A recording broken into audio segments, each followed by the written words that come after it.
ada yang sangat baik, ada yang baik, ada yang kurang baik, ada yang jahat. Itu memang sudah dari dulu ada. Lalu di antara umat Nabi Nuh ini, inilah 5 ini yang paling berkualitas, yang paling tinggi imannya, yang paling baik amal solehnya. Tapi ternyata orang-orang soleh ini sampai ajalnya yang mati juga, meninggal, kembali kepada Allah Subhanahu wa Ta'ala. Qabil mati, Habil wafat. Ayahnya sendiri Adam alaihissalam juga berakhir hidupnya. Karena Allah berfirman, kullu nafsin, semua yang bernyawa, zaiqatul maut, merasakan mati. Aina ma takunu, dimanapun kamu berada, yudrikumul maut, kalian akan ditemui kematian. Walau kuntum fi burujim musyayyadah, walaupun kalian berada di peti yang sangat kokoh dan kuat. Akhirnya 5 orang meninggal dunia. Fa'auha syaitan fi qulubihim. Di sini baru muncul masalah. Ketika orang tadi meninggal, datang rasa rindu.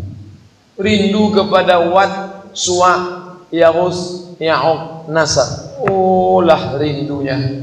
Mau ditengok fotonya, belum ada kamera Canon waktu itu. Tak ada foto. Fa'auha syaitanu fi qulubihim, maka dikirimkan setan satu bisikan ke dalam hati mereka, ansabbu, supaya kalian buat asnamahum fi majalisihim, coba kalian buat dulu patung mereka di majlis tempat kalian biasa duduk-duduk bersama mereka. Dari mana datang ide ini? Setan membisikkan. Makanya kita selalu diajarkan Nabi SAW supaya jangan ada bisikan-bisikan, Qul a'udzu birabbin nas, malikin nas, ilahin nas, min syarril waswasil khannas, alladzi yuwaswis fi sudurin nas minal jinnati wan nas. Datang bisikan itu, buatlah patung mereka. Akhirnya mereka pun coba-coba. Akhirnya jadilah 5 berhala. Satu namanya Wat, persis namanya asli, tak dirubah. Ini namanya patung Wat, ini patung Suwa, ini patung Yaghus, ini patung Ya'uq, ini patung Nasr. Waktu itu belum ada lagi sembah menyembah, belum. Ini baru pada tahap level awal untuk menghilangkan kerinduan saja. Sehingga ketika mereka rindu, tengok patung. Oh, inilah. Jadi nanti kalau Abdul Somad meninggal dunia, bapak ibu rindu, ada yang berbisik, gimana kalau kita buatkan patung Ustaz? Gimana bentuknya? Pas sedang megang mikrofon. Mau kita sembah? Enggak boleh nyembah berhala. Siapa pula mau nyembah patung? Jadi untuk menghilangkan kerinduan kita saja.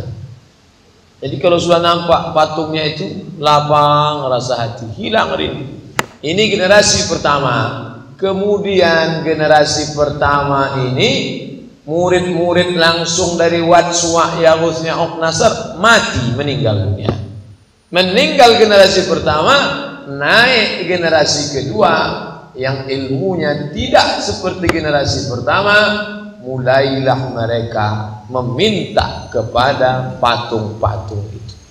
Inilah asal muasal kronologis yang disebut dengan paganisme. Pagan artinya patung, berhala, isme artinya keyakinan.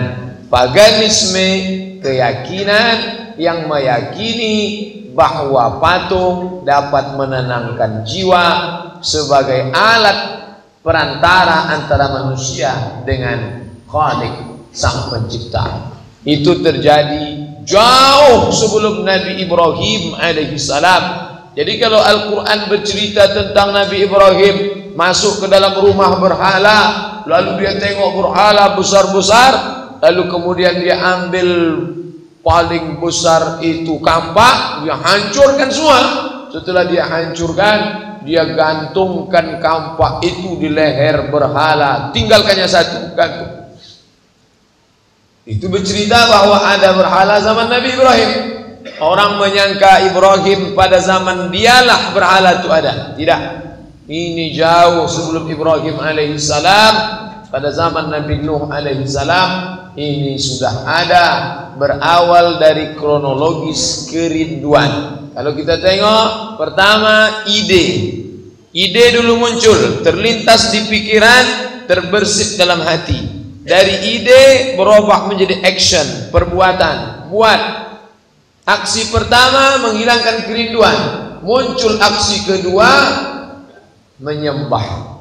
Jadi perbuatan setan itu maka diulang Allah sampai 4 kali. La tattabi'u khutuwatis syaitan. Jangan kamu ikut langkah-langkah setan. Langkah pertama lintasan pikiran. Langkah kedua berubah menjadi perbuatan. Langkah ketiga berubah menjadi penyembahan, berakhir pada menggantungkan nasib kepada Wat, Suwa, Yaghus, Ya'uq, Nasab.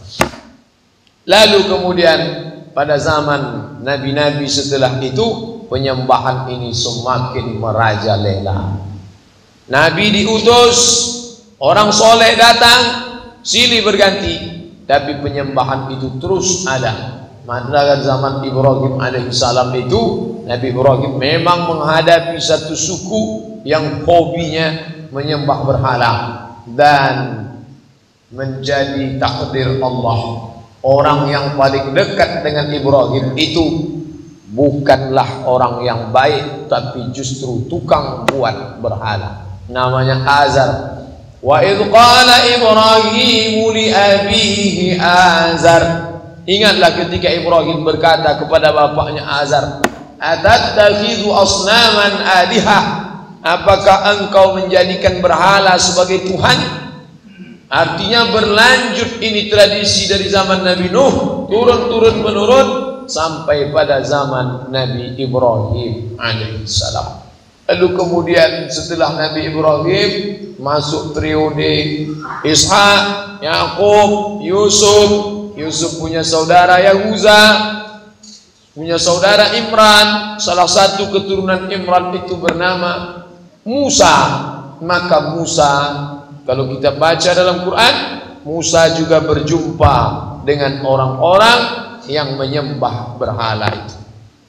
Apa kata Bani Israel meminta kepada Musa? Ya Musa, wahai Musa, ij'al lana ilahan kama lahum alihah.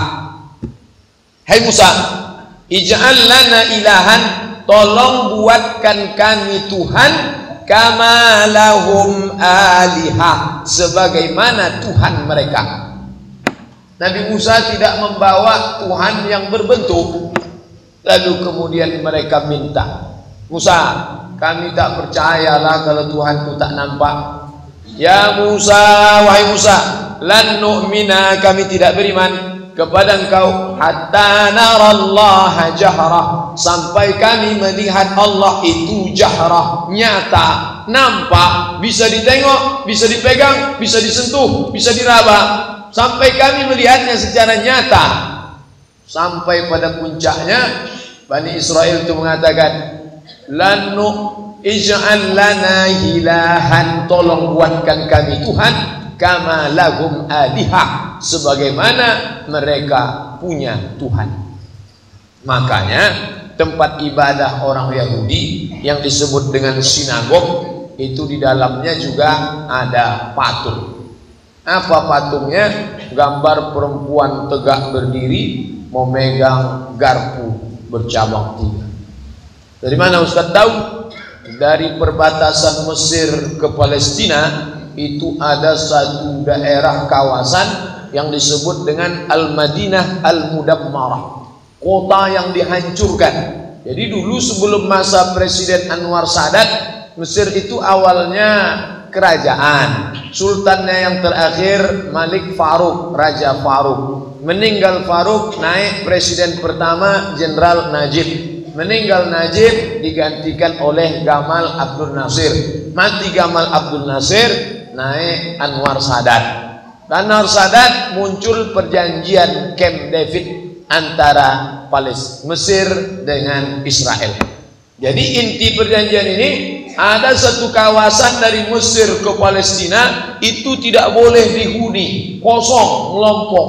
Sejauh mata memandang hanya kepingan-kepingan saja.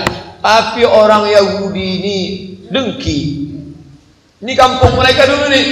Perjanjian mereka harus kembali ke perbatasan Palestina, tepatnya di satu kota namanya Rafah. Kota Rafah itu dibagi dua, sebelah untuk Palestina yang dijajah Israel, yang sebelah lagi untuk Mesir. Jadi dari perbatasan pemukiman Mesir di daerah Harish sampailah ke Rafah itu kosong, kota-kota yang hancur. Padahal itu dulu sebelumnya pemukiman orang-orang Israel laknatullah alaihim ajma'in. Tapi kemudian ketika perjanjian itu mereka disuruh pukul mundur, rumah-rumah itu mereka hancurkan. Itulah yang disebut Allah dalam Al-Quran. Disebutkan 14 abad yang lalu, tapi wujudnya sampai pada masa Presiden Anwar Sadat. Yukhribuna buyutahum biaidihim. Mereka menghancurkan rumah mereka dengan tangan mereka sendiri. Jadi kalau orang baca ayat ini sekilas dia bingung. Yukhribuna buyutahum biaidihim. Mereka menghancurkan rumah mereka dengan tangan mereka sendiri. Mana ada orang mau menghancurkan rumahnya dengan tangannya sendiri?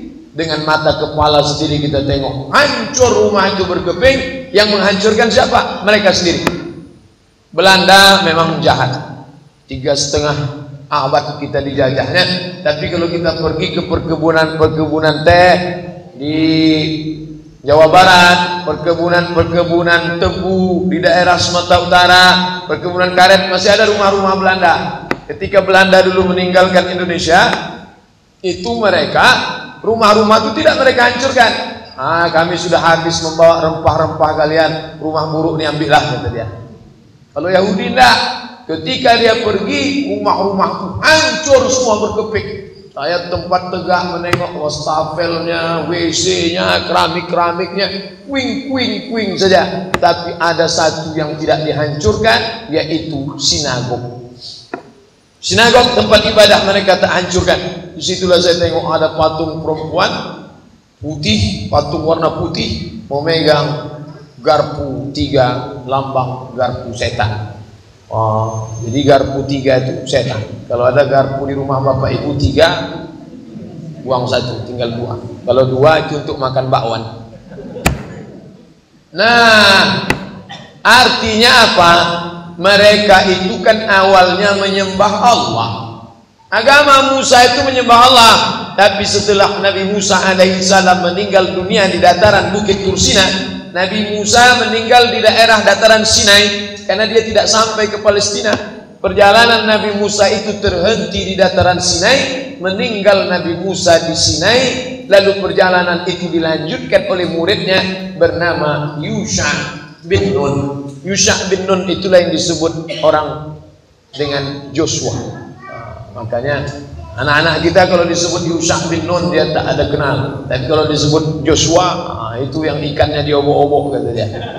Hal itu adalah nama dari murid Nabi Musa alaihissalam yang melanjutkan perjalanan Nabi Musa. Musa tantangannya luar biasa, berhadapan dengan orang-orang yang meminta Tuhan itu secara nyata.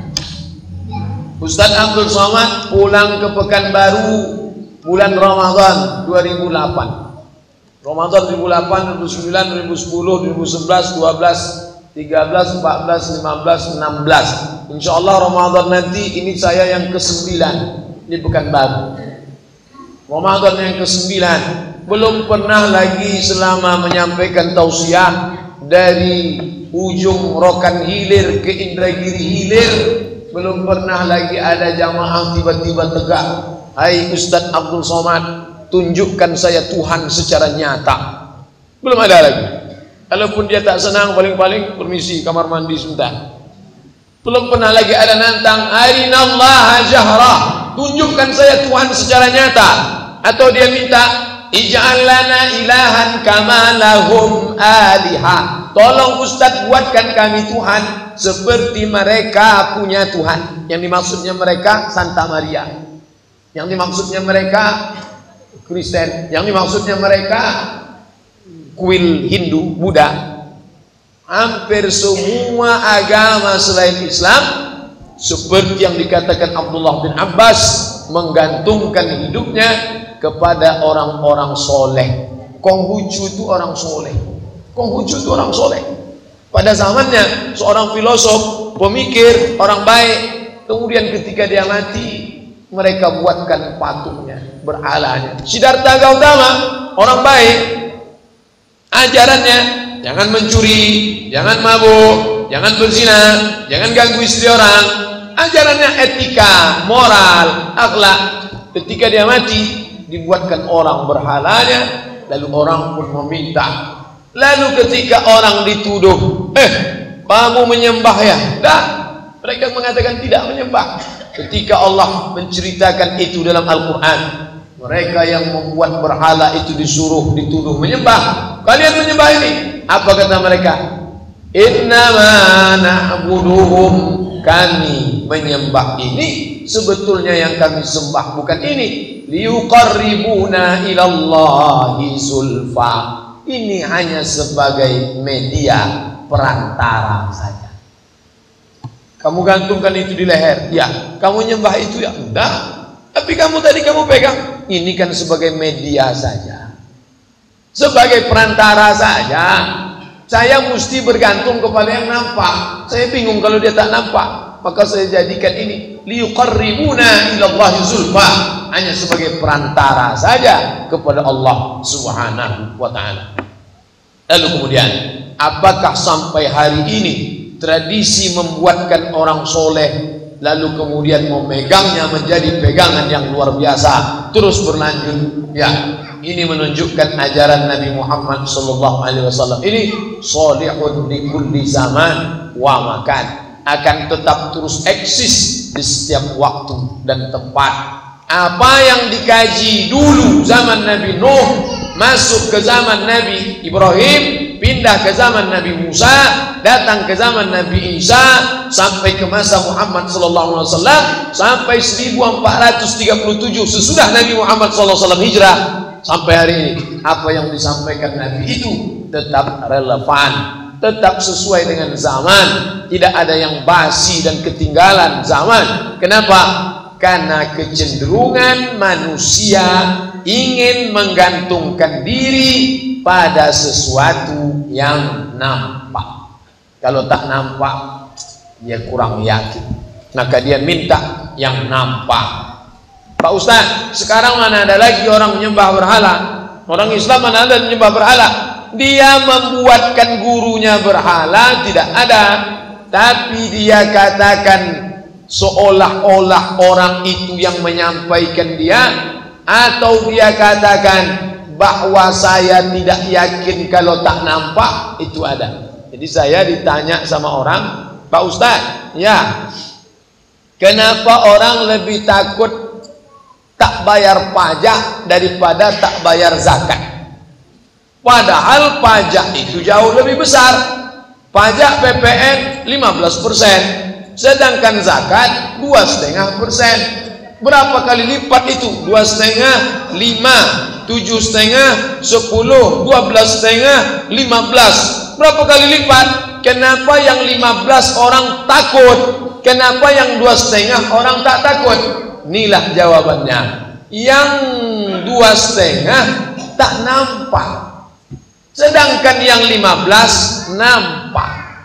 Nanti kalau tidak bayar ini akan kena potongan ini, akan kena potongan gaji, akan dipanggil atasan, atasannya nampak, orangnya jelas. Sedangkan kalau tidak bayar zakat, Allahnya tak nampak.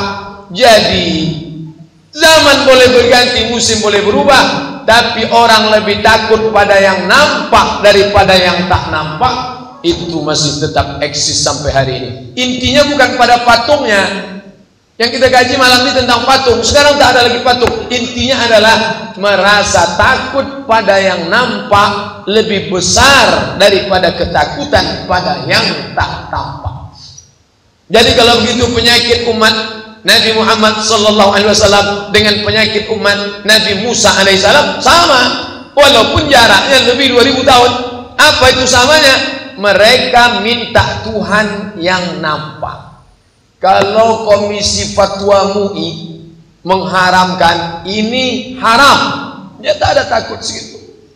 Tapi kalau Pak Polisi mengatakan ini dilarang, oh itu takutnya bukan main. Tidak boleh berkendaraan sepeda motor di Jalan Sudirman tanpa helm. Kalau tertangkap akan dikenakan berapa input terakhir? Saya udah lama pula tak tertangkap, tak tahu. Kena pasal sekian 100.000. Oh, dia takut. Kenapa? Nampak. Yang nangkap nampak, yang menghukum nampak, kertas tilangnya terlihat dan dendanya terlihat zahir. Tapi kalau MUI yang melarang, orang tak takut. Yang nangkap siapa? Nanti kau berdosa. Dosa nanti istighfar 3 kali selesai. Artinya apa? Apa yang dialami Nabi Musa dulu itu dialami oleh orang-orang yang menjalankan agama sekarang dengan bahasa yang berbeda. Ibu sama bapak nanti kalau sudah sampai di Bir Ali berniat labbaik Allahumma umrah, ya. Nanti sampai kita di Madinah, sholat, zikir, baca Quran, ziarah makam Rasul. Habis itu hari ketiga kita berniat di Bir Ali. Apa niatnya Pak Ustaz? Labbaik Allahumma umrah. Oke. Setelah berniat labbaik Allahumma umrah, yang laki-laki nggak boleh cabut rambut, perempuan juga nggak boleh tutup kepala, tak boleh cabut kuku, tak boleh mencabut pokok-pokok kayu, tak boleh memburu burung binatang. Yalah, jaga ini. Baik. Begitu sampai di Makkah, sudah kedinginan naik bis 6 jam, sampai di Makkah buka tas, buka koper, ambil jaket. Loh, kok pakai jaket? Ini kan tadi larangan ihram, nggak boleh berjahit. Aduh, lupa Pak Ustaz. Jadi gimana nih? 4 denda. Yang paling tinggi potong kambing, dam. Berapa bayarnya? 300 rial, 600 rial. Paling tinggi 600 rial kali 3.000 1.800.000. Kalau tak sanggup Pak Ustaz, nomor 2 kasih makan 6 fakir miskin. Berapa? 90 rial. Kalau tak sanggup Pak Ustaz, nomor 3 puasa 3 hari. Kalau tak sanggup juga Pak Ustaz, nomor 4 dosa. Berdosa. Saya pilih dosa aja lah Pak Ustaz. Ini true story, kisah nyata. Potong kambing 1.800.000, tak ada duit. Padahal ada duit. Oke, kalau tak sanggup kasih makan 6 fakir miskin, sudah dipatok bayarannya. Pemerintah menetapkan 90 rial. Tak juga ada. Kalau gitu puasa 3 hari. Puasa saya tak sanggup lah. Ini sedang berdosa nanti. Apa-apalah, saya pikul dosanya aja lah. Artinya apa ini?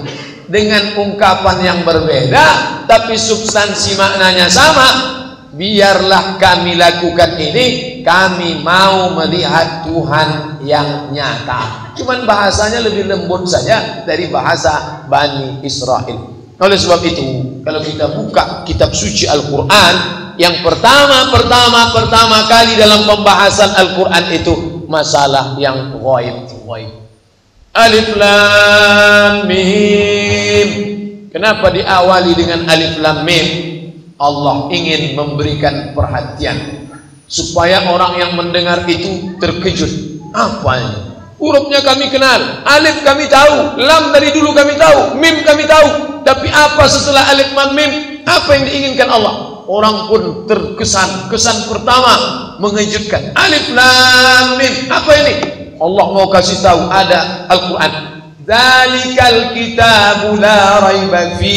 Ini ada kitab suci Al-Quran. La raiba fi, tak ada keraguan di dalamnya. hudan lil muttaqin, menjadi petunjuk bagi orang yang takut kepada Allah. Siapa orang yang takut itu? Allazina yu'minuna bil. Belum cerita sholat, belum cerita zakat, haji jauh, belakangan baru alladzina yuqimuna shalah, orang yang sholat. Wa mimma razaqnahum yunfiqun, berinfak, berzakat, berwakaf, bersedekah. Tapi yang pertama sekali yu'minuna bil ghaib. Sekarang orang yang tak percaya pada yang ghaib itu nantang. Pak Ustaz, ceramah-ceramah itu enggak merubah keadaan tuh. Kenapa enggak langsung aja Allah turunkan malaikat, kan selesai. Kalau datang malaikat yang mencuri langsung putus tangan, yang liberal langsung putus otak, yang berzina langsung putus. Kenapa payah-payah? Ustaz ceramah capek-capek, orang buat peraturan capek-capek, orang tua menasihati anak capek-capek. Kenapa tak langsung aja turun malaikat? Sama, dia mau menengok malaikat itu nyata, Jibril itu mana, Israel itu mana, dengan bahasa yang berbeda. Ungkapan ini sudah ada 14 abad yang lalu. Apa kata mereka kepada Nabi Muhammad SAW? Laula unzila alaihi malak, kenapa tidak diturunkan malak? Kalau satu malak, kalau banyak malaikah. Malak satu, malaikat banyak. Kenapa tak diturunkan malaikat? Lalu apa kata Allah? Lau unzila alaihi malakun laqudiyal amr. Seandainya turun malaikat, laqudiyal amr, selesai masalah. Allah ingin umat ini baik bukan karena takut. Allah ingin umat ini baik bukan karena ngeri nengok malaikat. Nengok malaikat yang sayapnya uli ajni'atin, memiliki sayap sulasa masna 2, wa sulasa 3, wa ruba 4. Kalau dikepakkannya ke timur, tertutup semesta alam sampai ke barat. Ma bainal masyriqi wal maghrib, antara timur dan barat. Allah ingin orang beramal bukan karena ketakutan melihat sayap malaikat. Makanya malaikat Jibril tak pernah datang kepada sahabat menjumpai Abu Bakar, Umar, Utsman, Ali dalam bentuk bersayap dari timur ke barat. Tak pernah. Dia datang dalam bentuk rambut sangat hitam, baju sangat putih, tidak ada tanda-tanda musafir perjalanan jauh. Bentuk wajahnya seperti Dihyah Al-Kalbi, salah seorang sahabat Nabi. Dia duduk di depan Nabi, lututnya bersentuhan dengan lutut Nabi, tangannya dia letakkan di atas paha seperti orang yang ingin belajar. Lalu dia tanya kepada Nabi, akhbirni anil Islam. Apa itu Islam? Antashhadu an la ilaha illallah wa anna Muhammadar Rasulullah, wa tuqimas shalah, wa tu'tiyaz zakah, wa tasuma Ramadan, wa tahujjal baita in istata'ta ilaihi sabila. Dia tanya, apa itu iman? Nabi jawab, antu'mina billah wa malaikatihi wa kutubihi wa rusulihi wal yawmil akhir wa biqadri khairihi wa syarrihi. Dia tanya, ma huwal ihsan? Apa itu ihsan? Nabi menjawab, anta'budallaha ka'annaka tarah, kau sembah Allah seakan-akan kau melihatnya. Fa in lam takun tarah, kalau kau tidak melihatnya, fa innahu yaraka, dia mengawasi, memandangmu. Ghaib, bercerita tentang yang ghaib. Selesai itu dia pun pergi. Begitu dia pergi, Nabi bertanya, hai Umar bin Khattab, ya, tahukah kamu siapa yang datang tadi? Tidak, saya tak tahu siapa dia. Atakum Jibril yu'allimukum dinakum. Yang datang tadi malaikat Jibril, dia mau mengajarkan kepada kalian agama kalian, tentang Islam, tentang iman, tentang ihsan. 3 inti ajaran Islam: iman, Islam, ihsan. Yang datang tadi itu Jibril ingin mengajarkan kalian tentang agama kalian. Apa pelajaran dari sini? Dia tidak datang dalam bentuk yang menakutkan sehingga orang berbuat baik karena ketakutan. Tapi dia datang dalam bentuk manusia biasa yang nampak tidak ada tanda perjalanan jauh, rambutnya hitam, bajunya sangat putih. Kalau rambutnya hitam, bajunya putih, orang situ kenal, maklum berarti dia orang sekitar sana. Tapi saat itu satu pun tak mengenal dia dan tidak ada yang tahu siapa dia. Apa pelajaran dari sini? Orang setingkat Umar bin Khattab pun tidak bisa mengenali bahwa yang datang itu Jibril alaihissalam. Tiba-tiba Ahmad Musaddiq tahu Jibril. Umar bin Khattab tidak tahu yang datang itu Jibril, padahal setingkat itu. Lau salaka Umar ma salaka Umar fajjan qatu illa salaka syaitanu fajjan ghaira fajjika. Kalau kau melewati suatu lembah, hai Umar, setan akan lewat di lembah yang lain karena takut dengan kekuatan imanmu. Tapi sungguh pun begitu, dia tak dapat mengenali Jibril sampai Nabi Muhammad SAW yang ngasih tahu yang datang tadi itu adalah Jibril. Apa maknanya? Allah mau kita berbuat baik karena kesadaran, ketakutan, bukan kepada bentuk malaikat, bukan kepada neraka yang nampak menyala, tapi karena kesadaran akan iman kepada Allah Subhanahu wa ta'ala. Kalau kita takut karena dia nampak, kalau kita mencari-cari minta yang nyata, maka tak ada beda kita dengan Bani Israel, dengan kaum Wad, Suwad, Yahuz, Ya'uq, Nasar. Tak ada beda dengan Abu Jahal, Abu Lahab yang menyembah Lata, Uzza, Manan, Hubal, Jibti, Tawud, Naham, berhala-berhala yang mereka katakan ini hanyalah sebagai perantara saya dengan Tuhan. Bapak Ibu yang dimuliakan Allah, kalau dikatakan sedikit sekali orang yang takut kepada yang gaib itu sekarang Pak Ustaz, memang kita diminta untuk masuk dalam golongan yang sedikit itu. Qalilan ma tashkurun, sedikit yang bersyukur. Wa qalilun min ibadiyasy syakur, sedikit hambaku yang bersyukur. Qalilan ma tadhakkarun, sedikit yang ingat, sedikit yang mengambil iktibar, sedikit yang takut kepada Allah Subhanahu wa ta'ala. Tapi bukan berarti karena disebut dalam Quran sedikit lalu kita mempertahankan kelompok yang sedikit. Tidak, kita ingin menyelamatkan yang lain. Takutlah engkau kepada Allah. Mana Tuhan itu? Dah capek saya minta kepada Tuhan, tak ada bantuan. Mungkin dia sambil senyum bercanda, tapi sesungguhnya candanya itu menyiratkan ada sifat-sifat Bani Israel dalam dirinya. Sambil mengejek mungkin karena masih anak muda. Friend, ayo sholat Jumat, kau jalan duluan, titip ya. Nampaknya sifat-sifat Bani Israel ada pada dirinya. Mesti disampaikan demikian. Kenapa kita ini disuruh mengajak orang ke jalan Allah? Ud'u ila sabili rabbik, ajaklah orang ke jalan Allah. Jalan apa itu? Jalan meyakini Allah yang ghaib, yang tak nampak. Apakah orang yang tidak bertuhan, yang tidak beragama, orang-orang filosof setingkat Sokrates, Aristoteles, Demokritos itu tidak percaya kepada ada yang mengatur alam semesta? Dengan akal mereka yang pendek sejengkal itu mereka percaya.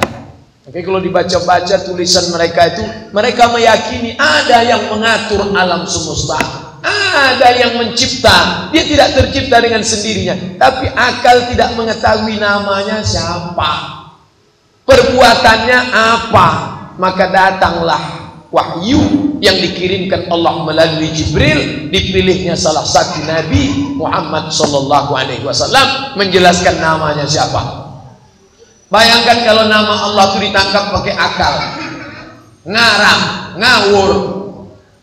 Einstein menyebut Tuhan itu namanya X. Gimana kalau berdoa kepada X? Oh, X. Minta kepada X, dia bilang ada nih yang ngatur alam ini. Saya nggak percaya kalau dia Yesus Kristus. Saya tak percaya kalau dia Siddhartha Gautama. Pokoknya ada lah. Siapa dia? X. Saking kan tumpul akal dia untuk menangkap siapa. Datanglah Allah mengirimkan nabinya seorang malaikat, Jibril alaihissalam, mengajarkan siapa namanya. War-Rahmanur Rahimul Malikul Qudusus Salamul Mu'minul Muhaiminul Azizul Jabbar. Dengan nama yang mana pun dipanggil boleh.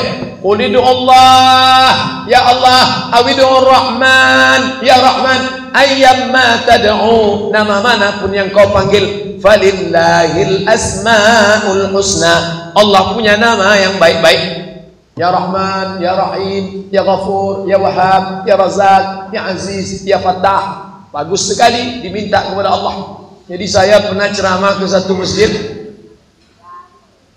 karena ustadz tadi lambat, jadi untuk mengisi waktu mereka memanggil dengan Asmaul Husna. Ya Rahman, Ya Rahim, Ya Razzaq, Ya Fattah. Teruslah Asmaul Husna sampai pada tingkat Ya Ahad, Ya Somad. Saya bilang mentang-mentang saya lambat, ibu nyanyikan Asmaul Husna. Baik, artinya apa? Allah memberitahu namanya. Kalau tak adalah Nabi yang menjelaskan itu, siapa yang menjelaskan? Lalu Allah itu bagaimana sifatnya? Tu'izzu man tasha, siapa yang dia kehendaki dia naikkan ke atas. Wa tudhillu man tasha, siapa yang dia kehendaki dia hinakan ke bawah. Biadikal khair, dalam genggaman kuasanya ada kebaikan. Wa huwa ala kulli syai'in qadir, dia kuasa atas segala sesuatu. Bagaimana kuasanya? Lahu ma fis samawati wa ma fil ardh, apa yang di langit, apa yang di bumi punya dia. Apa tak berat dia mengatur alam semesta? Sedangkan mengatur kota Pekanbaru dengan jumlah penduduk 1.100.000 ini ribet, ruwet, sulit, jelimet, payah. Apa tak sulit dia mengatur alam semesta? Wala ya'uduhu hifzuhuma wa huwal aliyyul azim. Itu ayat-ayat itu diturunkan Allah untuk menjelaskan bagaimana Allah. Apa tak lupa Allah itu? La ta'khuzuhu sinatun wala naum. Jangankan lupa, dia tak mengantuk, dia tak tidur. Wa ma tasqutu min waraqatin, setiap daun yang jatuh illa ya'lamuha, dia tahu. Itu pokok kayu, ketika berhembus angin kencang, berjatuhan daunnya, segala daun yang jatuh ke bumi tahu.